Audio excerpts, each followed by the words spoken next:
Bismillahirrahmanirrahim. Assalamualaikum warahmatullahi wabarakatuh. Alhamdulillah, alamin. Wassalatu wassalamu ala asyrafil anbiya'i wal mursalin wa ala alihi wa sahbihi ajma'in. Amma ba'd. Nama saya Lamasaran Askar Utama Zilbayami 21108010034. Itulah NIM saya dan saya di kelas A. Pada kesempatan kali ini saya akan menjelaskan tentang metodologi penafsiran Al-Quran. Yang pertama, metode Al-Quran, penafsiran Al-Quran adalah metode tahlili.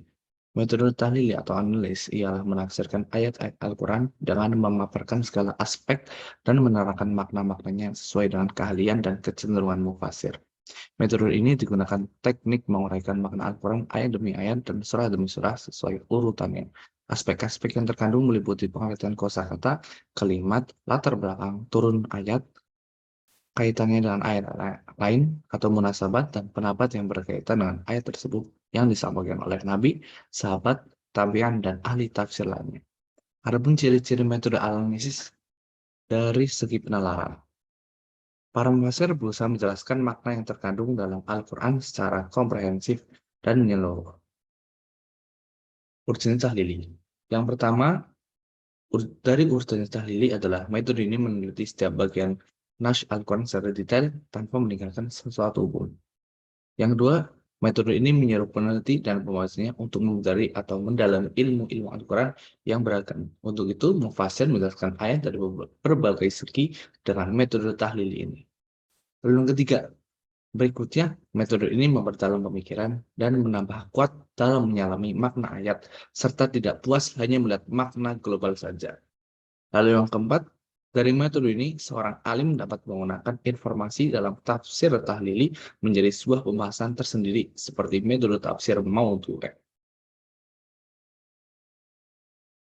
Lalu selanjutnya, kita membahas karakteristik tahlili. Karakteristik tahlili, pola penafsirannya yang diterapkan para penafsir yang menggunakan metode tahlili terlihat jelas bahwa mereka berusaha menjelaskan makna yang terkandung di dalam ayat-ayat Al-Quran secara komprehensif dan menyeluruh, baik yang berbentuk al-mathur maupun al-rai. Sebagaimana dalam penafsiran tersebut, Al-Quran ditafsirkan ayat demi ayat dan surat demi surat secara berurutan, serta tak ketinggalan menerangkan asbab al-nuzul dari ayat yang ditafsirkan. Lalu, metode selanjutnya adalah metode muqarrir.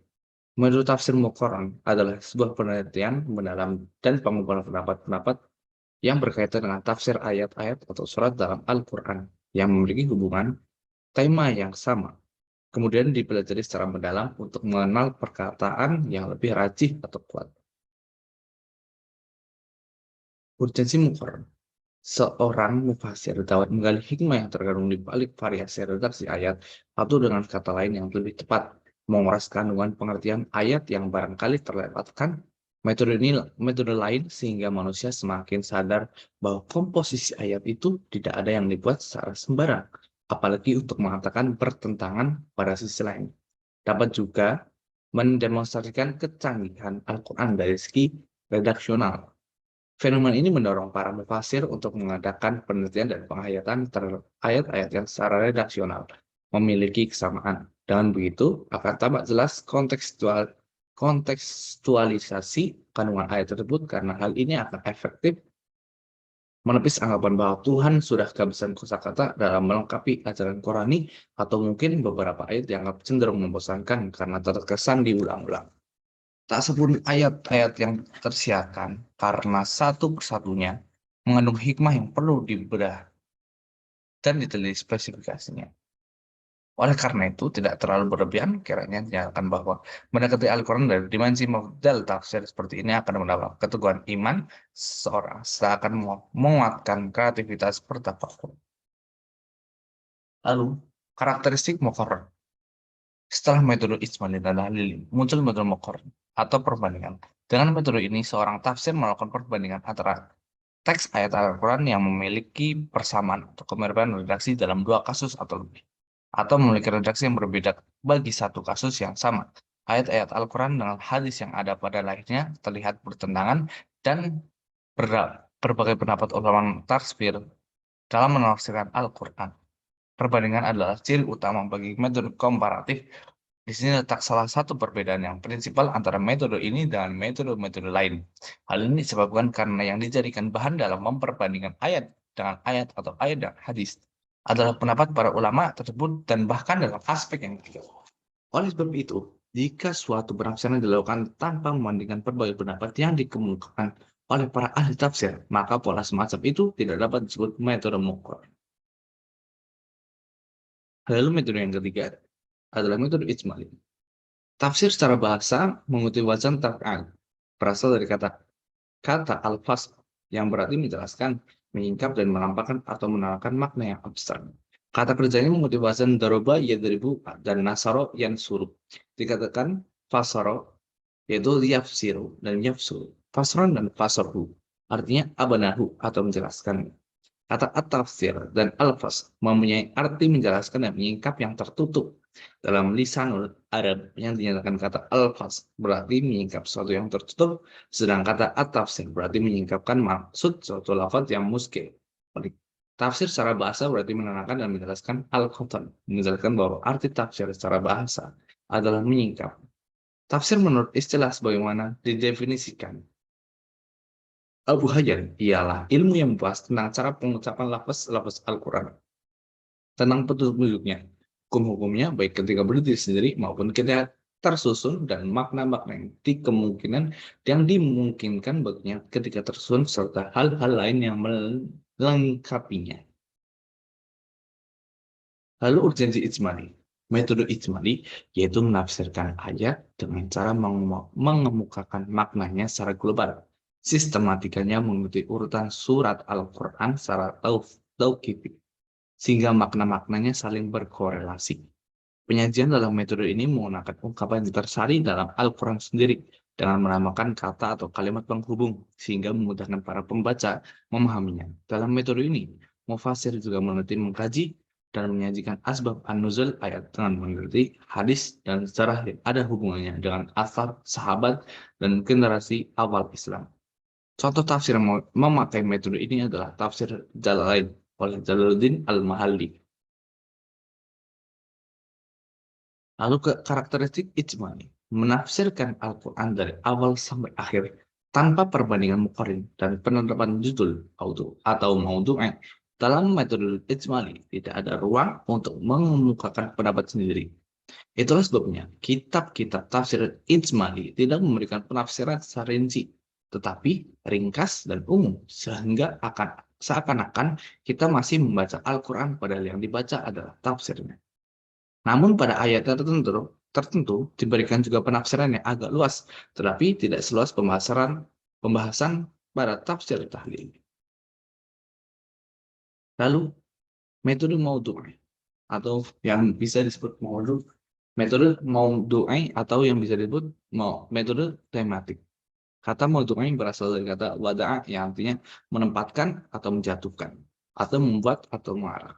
Sedangkan secara istilah menurut Ali Khalil adalah mengumpulkan ayat-ayat Al-Quran yang mempunyai satu tujuan dan bersekutu dengan tema-tema tertentu. Kemudian sedapat mungkin ayat-ayat tersebut disusun menurut kronologi turunannya, disertai dengan pemahaman asbab nuzulnya. Lalu, oleh mufasir dikomentari dan dikaji secara khusus dalam kerangka tematik. Lalu ditinjau segala aspeknya. Ditimbang dengan ilmu yang benar, yang pada gilirannya mufasir dapat menjelaskan sesuai dengan hakikat topiknya, sehingga dapat ditemukan tujuannya dengan mudah dan menguasainya dengan sempurna. Urgensi maudhu'i.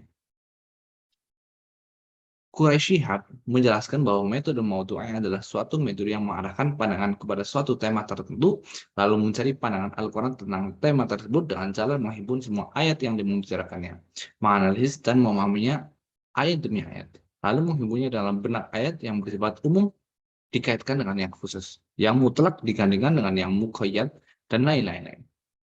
Al-Farnawi menegaskan bahwa kitab terlalu juga banyak yang menggunakan metode tafsir yang mendekati tafsir maudhu'i. Hanya saja masih dalam bentuk yang sederhana dan belum dapat dikatakan sebagai sebuah metode yang berdiri sendiri. Karakteristik maudhu'i atau tematik. Yang pertama, objek pembahasan atau penafsirannya bukan ayat demi ayat, seperti tersusun dalam urutan mushaf Utsmani, sebagaimana yang berlaku dalam tafsir tahlil, melainkan suatu tema tertentu yang ingin diketahui makna atau pengertiannya secara integral menurut pandangan Al-Quran. Cara yang ditempuh adalah mengumpulkan seluruh ayat-ayat dipandang saling berkaitan dan bersekutu dalam satu tema tertentu. Yang ketiga, dalam proses penafsirannya senantiasa memperhatikan aspek kronologi turunnya ayat dan asbab nuzulnya. Lalu kemudian yang keempat, sebelum ayat-ayat tersebut ditafsirkan secara tematik, masing-masing ayat dan lafaz-lafaz yang terkandung dalamnya dipahami dan ditinjau dan berbagai aspeknya, seperti bahasa, konteks, kesejarahan, musabat, dan sebagainya. Lalu penafsiran Al-Quran secara tematik ini juga memerlukan berbagai ilmu, baik yang tergolong dalam ilmu tafsir maupun ilmu yang relevan, seperti sejarah, sosiologi, antropologi, dan sebagainya. Lalu kemudian arah pembahasan tafsir tematik sengaja terfokus pada satu topik yang ditetapkan. Lalu tujuan utama yang ingin dicapai oleh tafsir tematik sebagaimana dikemukakan oleh Farmawi dalam bukunya Al-Bidayah fi al-Tafsir al-Mudawai adalah memahami makna dan hidayah dari Al-Quran dan bukan sekedar mengetahui ijaz Al-Quran seperti keindahan bahasa atau ketinggian nilai sastranya atau kehebatan Al-Quran lain. Dan yang terakhir, dalam tafsir tematik, sumber utama atau dasar yang dipakai untuk menafsirkan adalah Al-Quran, berbicara menurut konsepnya. Sekian dari saya. Bila ada salah, mohon dimaafkan. Wabillahi taufiq wal hidayah. Assalamualaikum warahmatullahi wabarakatuh.